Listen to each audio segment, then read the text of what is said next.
Alors, les collections issues des recherches, elles sont destinées à aller au musée du sel. Hein. Et le musée du sel, le musée de Marsal, en fait, c'est un musée très particulier, parce qu'évidemment, c'est un musée de village, mais surtout, c'est un musée qui a été créé par les habitants de Marsal. Et à l'origine, ça a été créé par quelqu'un qui s'appelle Armand Demange, qui est un agriculteur des années 1920, qui a été formé à l'archéologie par les archéologues du 19e de Nancy, et qui s'est passionné pour l'étude du briquetage de la Seille. C'est lui qui a fait toute une série de recherches dans les années 1910 et 1920, et il avait créé un premier musée, qui était situé à côté, où il y avait tout le résultat de ses recherches sur le briquetage de la Seille. Et en fait, ce premier musée a disparu pendant la période de l'annexion allemande, pendant la guerre, et on a des courriers, j'ai retrouvé des courriers qui montrent que l'Institut scientifique de la SS s'intéressait aux collections de Marsal, parce que pour eux, ils voulaient démontrer que cette partie de la Lorraine française qui a été annexée à l'Allemagne avait toujours été d'identité germanique. Et donc que les choses extraordinaires qui avaient été produites ici, comme le briquetage de la Seille, en fait c'était germanique, c'était pas celtique. Et donc ces collections ont été déménagées pendant la guerre, et on les a jamais retrouvées ensuite. Oui, je les ai jamais retrouvées parce que le poulet, c'était pas germanique. Je ne sais pas, je ne sais pas. Elles sont jamais, on n'a jamais réussi à les. Elles peuvent être comme dans Indiana Jones, hein, elles peuvent être au fin fond d'un hangar, dans des caisses qui n'ont pas encore été ouvertes. Et puis ensuite, à la suite de la reprise des recherches par Jean-Paul Berthaud, dans les années 70, le musée du sel a été reconstitué. Et pour ceux qui s'en souviennent, il avait été inauguré à l'époque par le premier ministre Mesmer. Et puis au début des années 2000, le musée, qui est un musée d'association, est devenu, il était départementalisé, comme on dit. Il est passé sous le contrôle du département de la Moselle, parallèlement aux nouvelles recherches qu'on a commencé à mener en 2001. Voilà. Alors, nos fouilles, elles sont financées par l'État, évidemment, et puis aussi par le département de la Moselle. Et en 2014, on a signé une convention de partenariat entre le musée de Saint-Germain, le musée d'Art national, et le Conseil général. Et cet accord, qui va jusqu'en 2017, ça prévoit qu'on met en commun des moyens scientifiques, des moyens techniques et aussi des moyens financiers pour réaliser les fouilles, et puis pour que ces fouilles constituent des collections qui vont alimenter le musée du sel de Marsal. Et donc cette convention, cet accord, c'est prévu jusqu'en septembre 2017, au moment où nous, on va finir notre fouille du Pranzieu. Ça sera la fin de notre campagne de fouille. Et puis à partir de 2018, on fera plus que des interventions plus légères sur le terrain, on sera des équipes moins nombreuses. Et surtout, on va commencer, il faut qu'on publie nos résultats scientifiques. Oui, c'est un lieu-dit qui est à côté de Marseille. Alors, en 2015, l'année dernière, on a rénové une partie de la présentation des collections du musée pour présenter justement les résultats des recherches qui avaient été menées par le musée d'archéologie nationale dans la vallée de la Seille. Et à cette occasion, il y a beaucoup de prêts qui ont été consentis par des grands musées européens. On peut citer par exemple le Muséum d'histoire naturelle de Vienne en Autriche, on peut citer le Kelten Museum, le musée des Celtes de Salzbourg aussi en Autriche. On a le musée de Halle qui a prêté des objets, on a aussi Bad Nauheim qui a prêté des éléments de briquetage, des musées régionaux ont prêté aussi des collections importantes, le musée lorrain en particulier. Nous-mêmes, Saint-Germain, on a mis en dépôt des objets majeurs comme le Torque de Lemmersheim, qui est une pièce majeure d'art celtique du 4e siècle avant Jésus-Christ, c'est un collier en bronze avec des incrustations de corail et d'or. Et en fait, maintenant, le musée du sel a des collections d'archéologie celtique et gauloise qui sont au premier plan, non seulement au niveau français, mais au niveau international. Et en particulier, ce que vous voyez en haut, on a des objets rarissimes qui viennent des mines de Hallstatt. Hallstatt, ça se trouve en Autriche. C'est le site de référence, ça a donné son nom à la civilisation celtique européenne. Et on a découvert dans les mines les outils des mineurs qui exploitaient le sel et qui sont miraculeusement conservés. Vous voyez les manches de hache en bois, on a aussi en haut, là c'est très émouvant, c'est des petites baguettes de pain brûlées aux extrémités qui servaient de torches pour éclairer dans les galeries. On a du cuir qui est conservé quasiment intégralement, des outils de mineurs. Donc ça c'est des objets vraiment extraordinaires, rarissimes, qui ont été prêtés par ces musées. Alors donc au total, les collections du musée du sel. Je le redis parce que, comme on dit, nul n'est prophète en son pays. Quand on est quelque part, on ne s'en rend pas forcément compte. Mais vous avez au musée du sel les collections qui sont naturellement les plus importantes, on peut le dire, au monde pour l'archéologie du briquetage de la Seille. Et c'est pas rien, parce que c'est la plus grande exploitation industrielle du sel de la préhistoire du monde ancien, on peut le dire, hein, hormis la Chine, c'est la plus importante.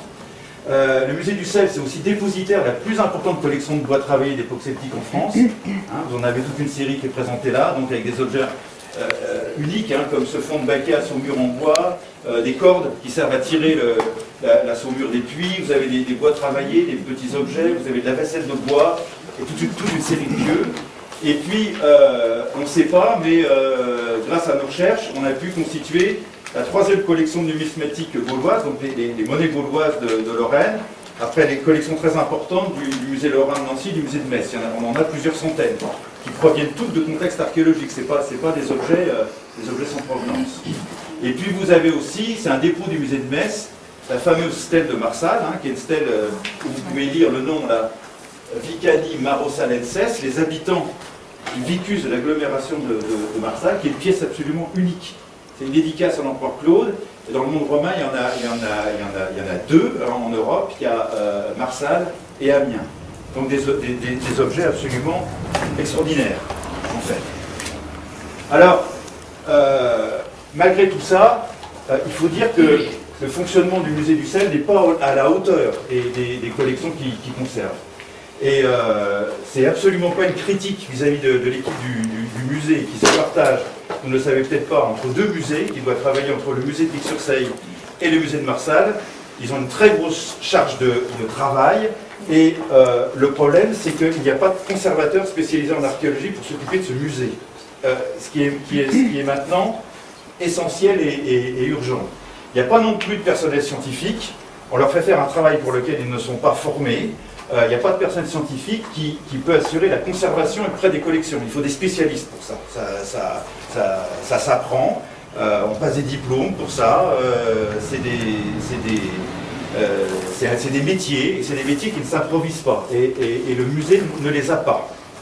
Et c'est un problème, naturellement, pour tous ces objets extraordinaires qui ont été déposés, tous ces objets en bois qui ont été déposés par les grands musées européens, et dont on est comptable, hein, dont on est comptable de la conservation.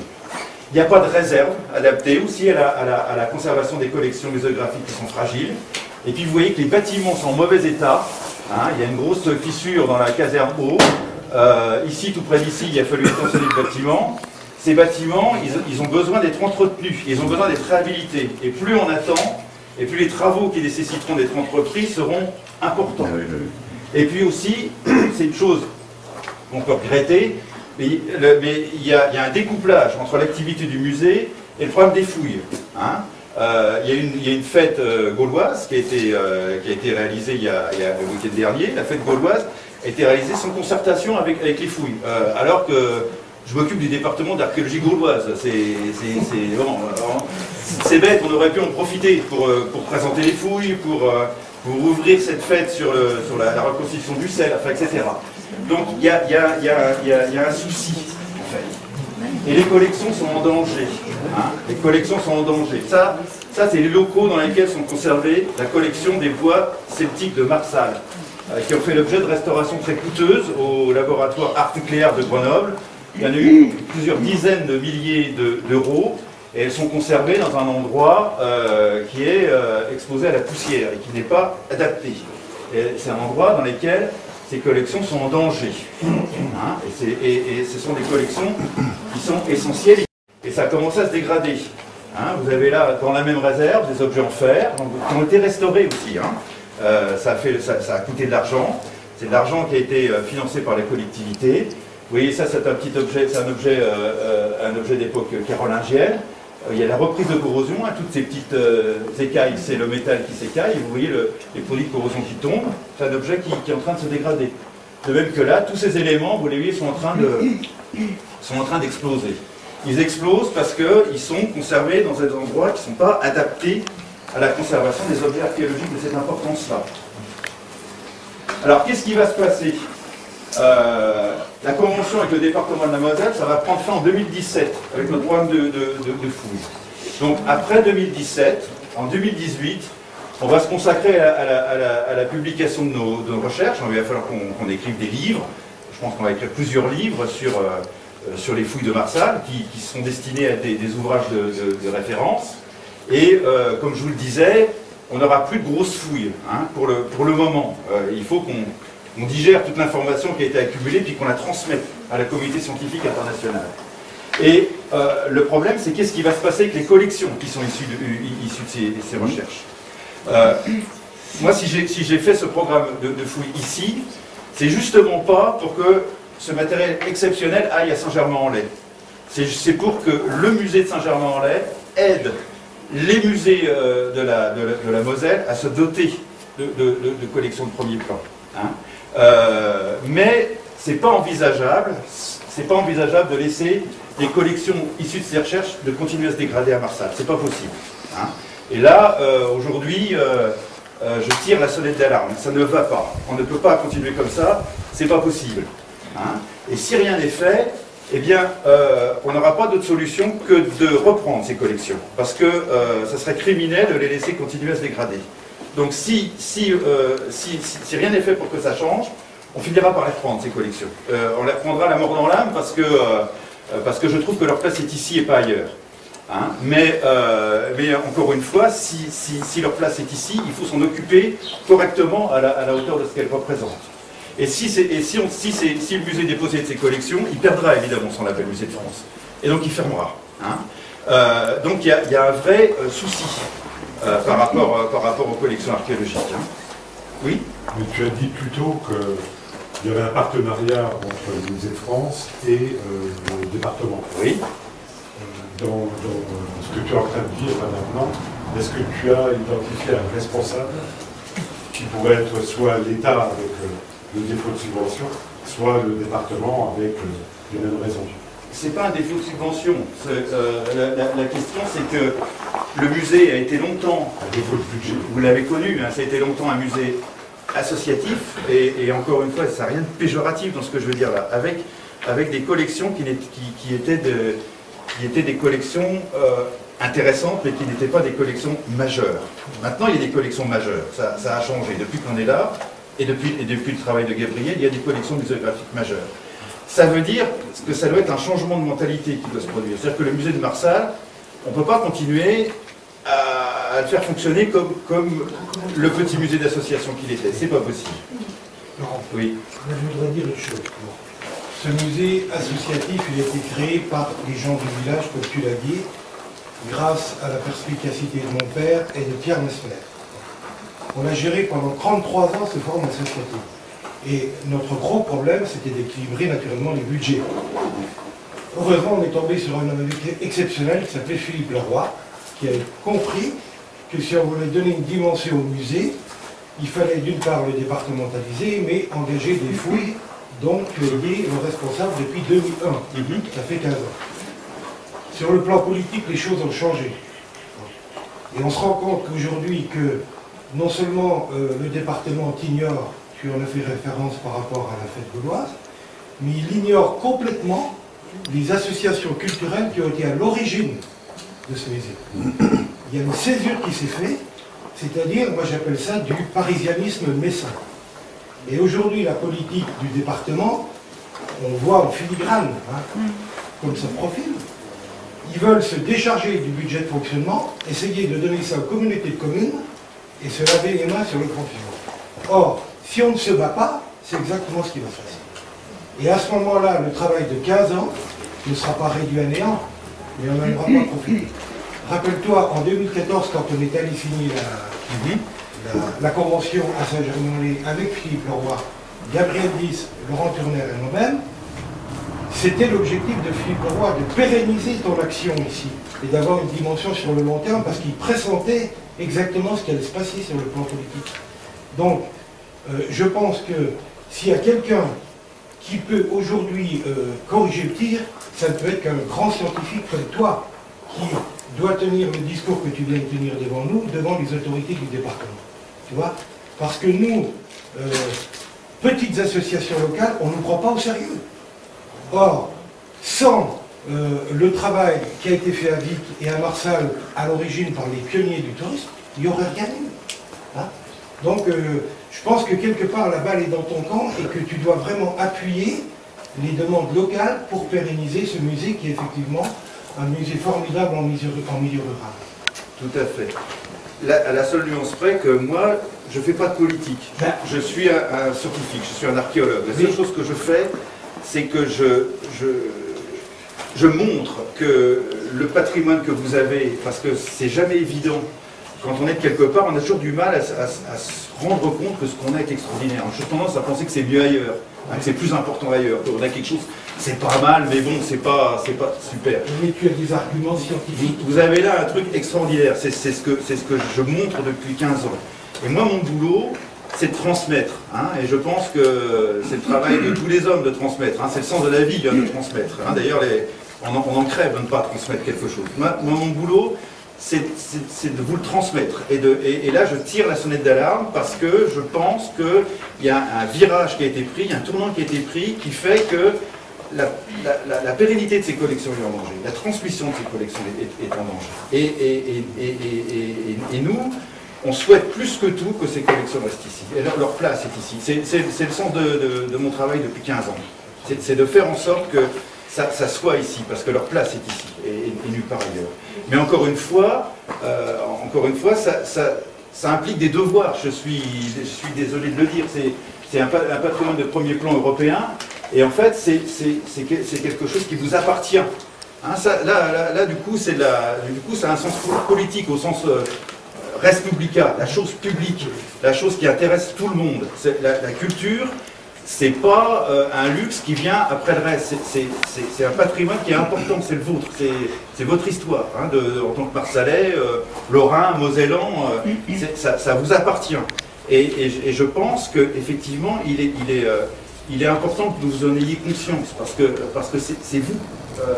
C'est un musée, ça ne tient pas tout seul. Un musée, ça tient parce qu'il y a pas seulement un public qui vient le voir, mais il y a des gens qui le soutiennent. Si personne ne soutient un musée, les musées ils meurent tout simplement. Hein, c'est pourquoi les associations d'amis de musée ont un rôle essentiel à jouer là. Ils sont la fondation du musée, ils sont son assise. Un musée sans les gens, ça n'existe pas, ça marche pas. Et un musée, ça ne sert pas à faire du spectacle, ça ne sert pas à faire entrer de l'argent. Si les musées gagnaient de l'argent, ça se saurait, je ne serais pas en train de vous parler, je serais un entrepreneur en musée. Les musées, ça dépense de l'argent, ça n'en gagne pas. Hein, il n'y a aucun musée qui est bénéficiaire. Et les musées, ça sert à transmettre. On appelait ça au 19e siècle l'instruction publique, c'est un très beau mot. Hein, c'est instruire publiquement tout le monde de ce qu'ils ont. Et ça, c'est un vrai devoir politique. Et je pense qu'il faut effectivement il faut le défendre. Il faut le défendre. C'est une chose qui est importante. C'est pas juste, encore une fois, c'est pas juste un luxe, c'est pas juste des choses qu'on fait comme ça pour passer l'été avec des jeunes qui font ça plutôt que de partir en vacances. On a tous conscience qu'on fait quelque chose d'important et on le fait pour vous en fait. On le fait pour nous parce que ça nous intéresse scientifiquement. Mais on a le sens de constituer un patrimoine qui doit être transmis. Et notre rôle en tant que parents, en tant que... c'est de faire en sorte que... On a tous ce souci là individuellement. De faire en sorte que ce qu'on possède, notre patrimoine, on le transmet aux générations suivantes. Hein. Vous transmettez votre éducation, vous transmettez vos valeurs, vous transmettez la ferme que vous avez, vous essayez de la transmettre mieux que, ou au moins aussi bien que celle que vous avez reçue. C'est ça le sens de la vie, c'est la transmission. Et là, aujourd'hui, je dis, il y a un souci avec ça. Il y a un vrai souci. Laurent, il y a un gros souci là, parce que les maires dans ça là, donc je représente. On a un moment, ça fait quand même une histoire qui dure depuis un an, ça. Les assos se battent d'un côté, la commune se bat de l'autre. Quand elle se bat, en vérité, elle se bat trop. La communauté de communes, de l'autre côté, elle doit prendre des compétences qu'elle n'a peut-être pas spécialement envie de prendre, mais qu'on lui confie. Le département, il est en train de disparaître, c'est la région qui reprend tout. On est entre une balance infernale, là. Je ne sais pas s'il ne devrait pas réfléchir à autre chose, à revenir dans quelque chose, je lance ça, mais dans quelque chose d'associatif, de plus léger. Parce qu'aujourd'hui, je vois mal une communauté de communes reprendre des musées et les maintenir comme ils sont là actuellement. le département, tout doucement, ça devient délicat, il ne va peut-être pas pouvoir maintenir, il n'aura peut-être même plus la compétence de maintenir. La région, elle est très loin d'ici, même si on est dedans. On est vraiment dans quelque chose de délicat. Et ce que tu dis, je pense, c'est vachement important, c'est essentiel, parce qu'on voit bien qu'on est dans une période de transition. Oui. Hein, on passe d'un système à un autre, et je pense que ce qu'il faut qu'on essaye de faire tous, c'est d'assurer, de faire en sorte que c'est comme un bateau, le musée de Marsal, hein, qui passe cette passe un peu difficile, et puis que, quelle que soit sa forme, qu'il puisse continuer à exister dans le futur. Je pense que c'est ça qui est essentiel. Et qu'effectivement, alors moi je suis pas, j'ai pas de solution, c'est pas à moi d'en proposer, mais que effectivement qu'on trouve quelle va être la forme de la collectivité qui va prendre ça en charge. Parce que c'est une chose qui doit être prise en charge par la collectivité. Est-ce qu'on peut en parler directement des élus de grandes villes, par exemple? Je ne sais pas, mais en tout cas c'est... On a quand même un problème, Laurent, parce que là on aborde le point politique, mais bon, c'est très important.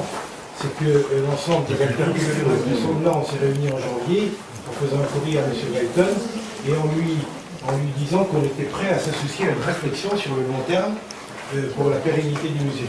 Et très honnêtement, on a reçu pratiquement une fin de nous recevoir, en nous disant en gros, le jour où j'aurai besoin de vous, je vous ferai signe.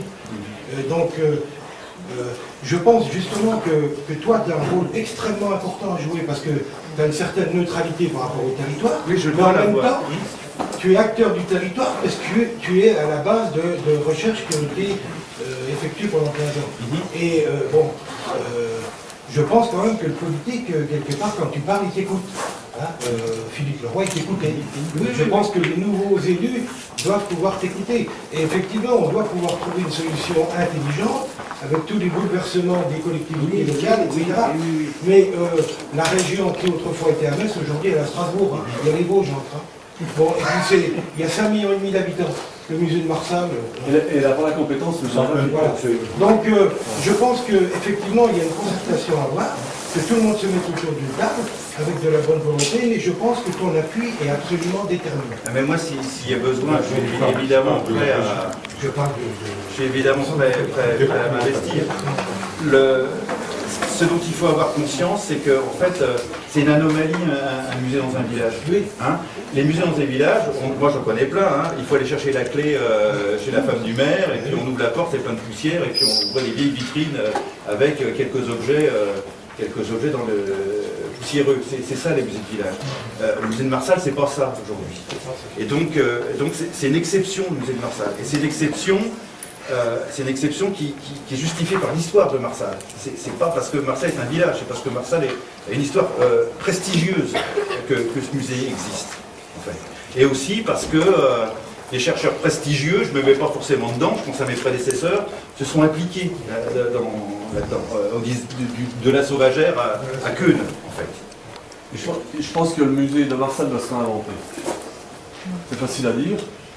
Mais aujourd'hui, dans tous les débats, moi je vais en communauté de communes régulièrement, quand on aborde les musées, parce qu'il n'y a pas que le musée de Marsal qui est dans cette position-là, on dit tout va bien, le département va maintenir, il ne faut pas bouger.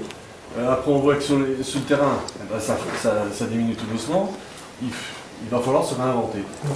Sinon, ça va disparaître. Il faut quand même savoir que le musée ferme le 30 octobre, hein, jusqu'au 1er mars, je crois, c'est plus, Véronique. Donc, après, on justifie encore plus de fermeture parce qu'il y a moins de visiteurs.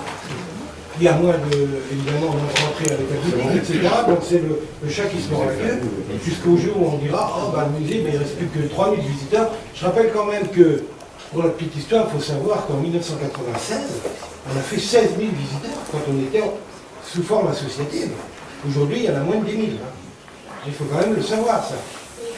Donc ça veut dire que quelque part, la gestion du département n'a peut-être pas été la bonne. Alors moi je suis, excusez-moi monsieur, je suis un quart mosellane par mes origines, mais je suis mancéenne. Et donc en fait j'ai découvert ce musée et l'exposition d'Orient des Celtes par le fascicule Spectacle à Nancy. J'ai découvert l'année dernière. Et j'ai découvert donc la vallée de la Seine, ce qui s'était passé, ce que M. Olivier fait comme travail. En tant que professeur documentaliste dans un collège, j'en ai parlé à 4 de mes collègues professeurs d'histoire, aucun ne savait ce que représente la vallée de la Seine. Donc, moi, si je peux en parler au maire de Nancy, qui pourra en parler à la DRAC, je ne sais quoi, je suis prête à vous aider, à que tout soit... Non, mais ça veut dire que la communication, c'est quelqu'un de bien fait. Mais c'est ce que j'ai toujours dit, quand même, on a une position stratégique. On est quand même très bien placé quand on regarde. Hein, on prend un cercle autour de Marseille. Vous faites 200 km, vous avez combien d'habitants? Plus d'1 million, 2 millions. Hein, vous avez l'Allemagne s'intéresse à ça. Vous avez les grandes métropoles de Metz, Nancy, Épinal, Thionville, etc., Luxembourg. On est tout près de la Belgique. Bon, si on avait une politique de communication efficace, avec un petit peu de moyens, je suis persuadé qu'on regarde. Et mettre en avant les salons les plus importants de l'initiative. Ça, c'est... Bien ça Bien sûr. Mais là, on est tous entre convaincus. Là. On est tous entre convaincus, c'est ça. Prenez la place de Patrick Weiten, pour lequel le département a investi 110 millions pour faire venir des produits chinois via Rotterdam, 110 millions à Bertrand Médange. Le projet a capoté, il a perdu 110 millions. Il faut qu'il les récupère. La culture, c'est 6 millions. La récupération de tout ça. On est sacrifié sur l'hôtel économique. Là. Voilà. Donc c'est vrai, ce que tu dis est vrai, mais l'équation, elle est purement économique. Bien sûr, eux, elle est comptable.